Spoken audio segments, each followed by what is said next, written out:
Most collectors would grade this coin lower, but this coin graded higher.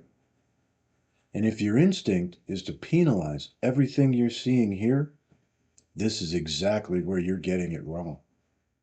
Graders aren't focused on most of that.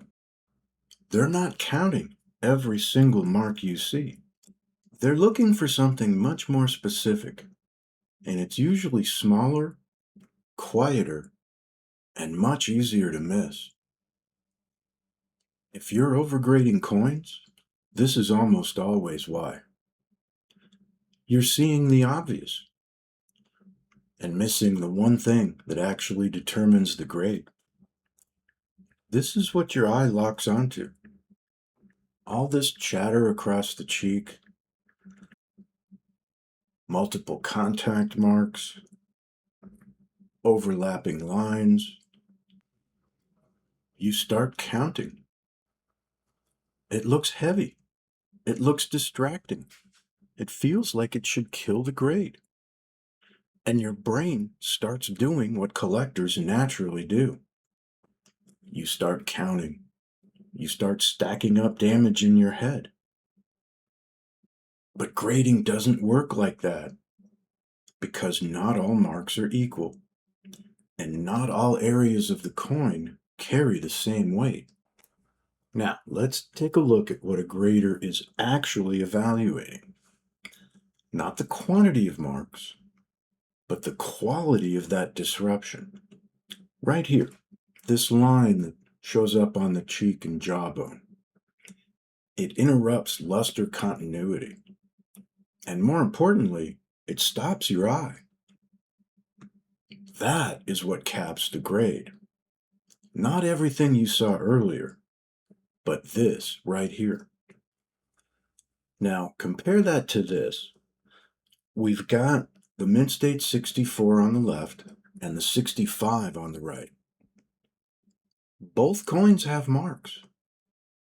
Both coins have chatter in the fields and the cheek. So if grading were about quantity, these would be much closer than they are.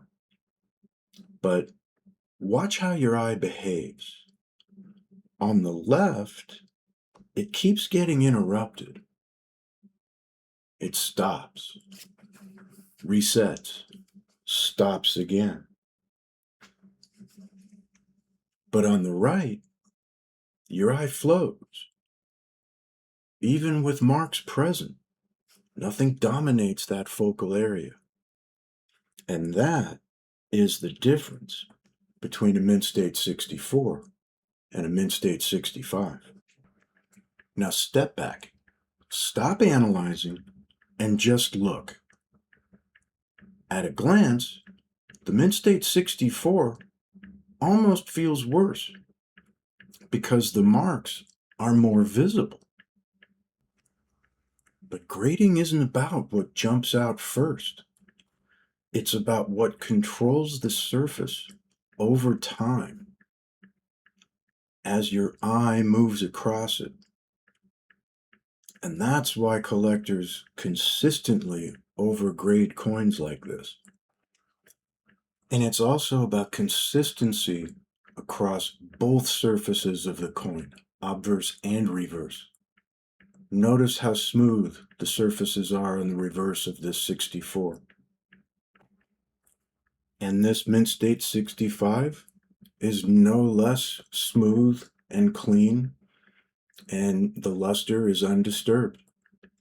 And this is where it becomes critical, because this isn't just a mark. This is an altered surface.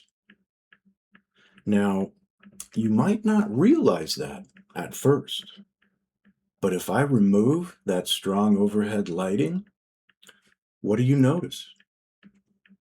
That's a different texture. There's different reflectivity. There's no natural luster flow. This doesn't just interrupt the eye.